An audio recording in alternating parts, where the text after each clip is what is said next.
The Cheating Death Podcast is a comedy, random, and truth-seeking podcast containing information such as language, course material, and topics that may not be suitable for all listeners. Your discretion in this matter is advised. If you have any questions or concerns, email us at thecheatingdeathpodcast@gmail.com. On today's episode of the Cheating Death Podcast, we discussed the New World Order. No, not Kevin Nash, Scott Hall, and Hulk Hogan and the rest of the crew. We're talking about the original, the untouchable, the 1914 all the way through to present-day New World Order. We also provide you with an all-new Annihilation Announcement, a new joke of the episode, and more. So grab your blanket, grab your coffee, and put your feet up, and let us tell you how you can cheat death.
This is your news anchor, the Cleric of Chaos, and this is your Annihilation Announcement.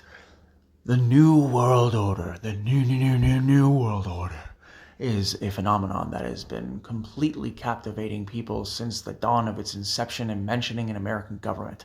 For it is the fault of Woodrow Wilson and the New Deal that made it so that Americans are in their current position as it stands now, and the New World Order has taken on many shapes and forms throughout literature over the course of time. It is imperative to understand that you yourself, dear listener, you may be a part of the New World Order and may not know it. It is important that you check it out for yourself. But until then, you must stay strong and remain vigilant. This has been your news anchor, the Cleric of Chaos, and this is your Annihilation Announcement. Willkommen, meine Freunde. Guten Morgen, guten Tage, eine gute Nacht. Ist deine Reisende und deine Ausländer, deine Cleric of Chaos. The New World Order, a phrase that has been uttered by many a man, woman, and child ever since its inception and introduction to the North American English lexicon. What is it exactly? Who is behind it? And why is it here? To put it simply, dear listener, the idea and the concepts of the quote-unquote New World Order date all the way back to 1912, 13, and 14 under the presidency of a Woodrow Wilson. It was at this time that there was a deal formulated by the American government in order to ensure that American citizens did not lose their economic stability. This, ladies and gentlemen, was called the New Deal and brought in a whole host, a cornucopia, if you will, of chaos to not only the American government but to the average citizen as well. It is imperative to understand as well that the Federal Reserve, the primary controller outside of the U.S. Treasury of assets and money within the United States of America, was created around this time as well, all by, yet again, Woodrow Wilson, who was the forefront, the head runner of the particular endeavor. The Federal Reserve controls the finances in the banking industry and everything within the United States. That is nothing new. However, it is not something that absolutely has to be. The Federal Reserve does not need to exist. The only reason why it exists is to further perpetuate the issues that the United States of America has with their debt ceiling, with their deficit ratio, and with the amount of money that they just keep on owing and keep on climbing. Admittedly, a lot of nations' national debts do not ever go down, they only slowly go up.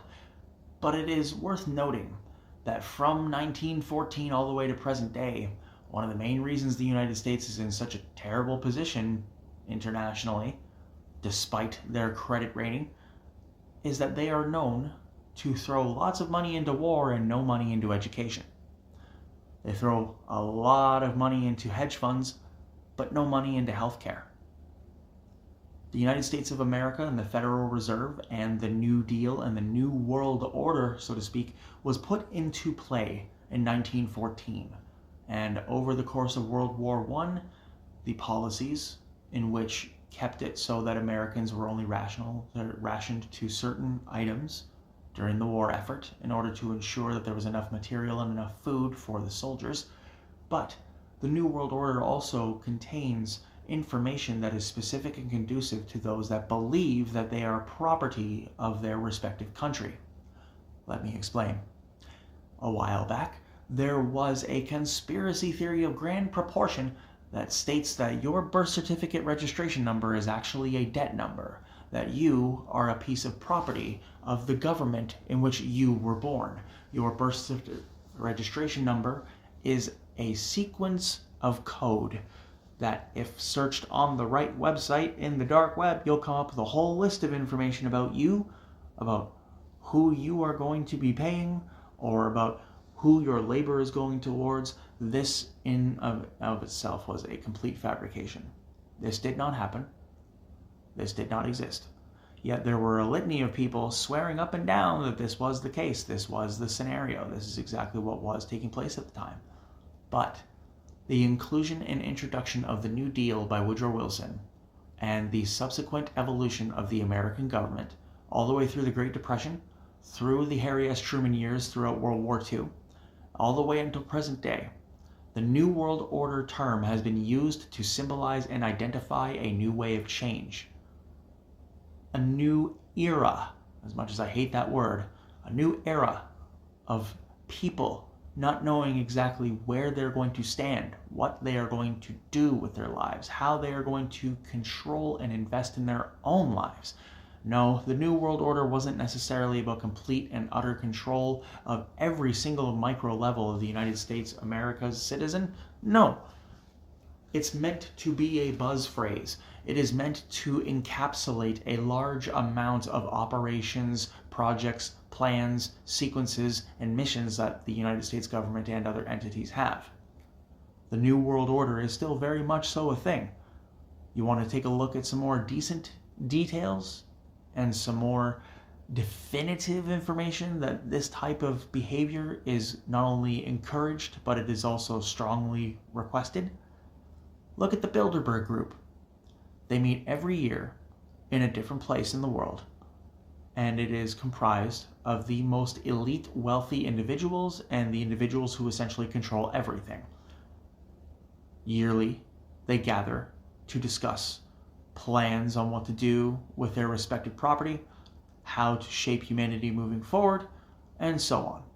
So the next time that we look at a particular individual and say, that guy just builds a fence or he builds a house, look at how he lays those bricks, that guy might be a Freemason, you might not want to fuck with him.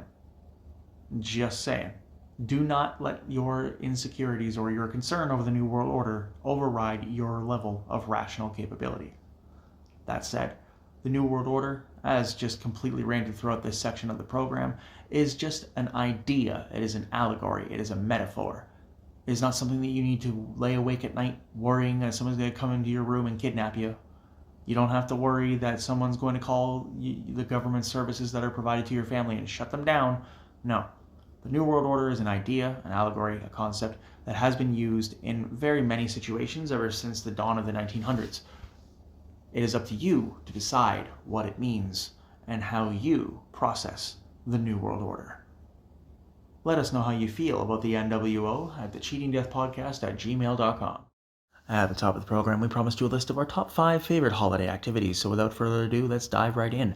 Coming in at number 5, baking Christmas cookies, confectionery, and cake. Who doesn't love cake and cookies? Coming in at number 4, we have preparing and cooking the Christmas turkey or the Christmas ham, both of which take quite a bit of time, love, care, and consideration. Coming in at number 3, going door to door to neighbors' houses to sing Christmas carols for them. Coming in at number 2, we of course have tobogganing and or sledding down a giant hill. And coming in at number 1, warming up with a nice cup of hot chocolate before, during, or after a skate on a lake. What is your top 5? Email us at thecheatingdeathpodcast@gmail.com. Today's joke has been brought to you by the Cleric of Chaos. It's important to understand that whenever you're in an office environment, admitting fault and admitting mistake makes you human. But directing the blame for the mistake onto someone else, that makes you management material. Whether you believe in Scott Hall, Kevin Nash, or in Hulk Hogan and the rest of the crew, or you believe in the topic we referred to today, that being the New World Order, the Leviathan of lamentation for many people in whom dwelled in the 30s, 40s, 50s, 60s, and beyond. Yes, the New World Order is indeed not a new idea, but the overall overarching concepts and special issues within make it so that the individual in whom is perceiving the New World Order is very new to them indeed. We wish to inform you that the New World Order is indeed an idea, a figment. It is a metaphor. Are there people in whom are involved with this particular situation? Yes. But that does not mean that you should stop pursuing your dreams. Thank you for tuning in today. Take care of yourselves and each other. The Cheating Death Podcast has been brought to you by Nach dem Leben CRDVC, Chaos Realm Records, and CR Deutschland. If you'd like to support the program, you may do so at the links in the episode description below. Please follow all of our friends, consultants, and personnel of the program at the links in the episode's description below as well. And if you or anyone you know is experiencing psychiatric duress, please have them call 1-800-273-8255 or dial 988 from their mobile phone in the US or Canada. If they're experiencing domestic violence, call 1-800-799-7233. And if you're looking at adopting a playful puppy or a cute kitten, please visit your local animal adoption rescue center. Follow the program over at twitter.com/weallcheatdeath and twitter.com/clericofchaos. And if you'd like to book a music lesson or a meeting for your upcoming project, you may do so at linktr.ee/clericofchaos. Remember, life is never one road to success. It is filled with branches, leaves, and everything in between. You must do what you can to push forward. And remember, we're pulling for you.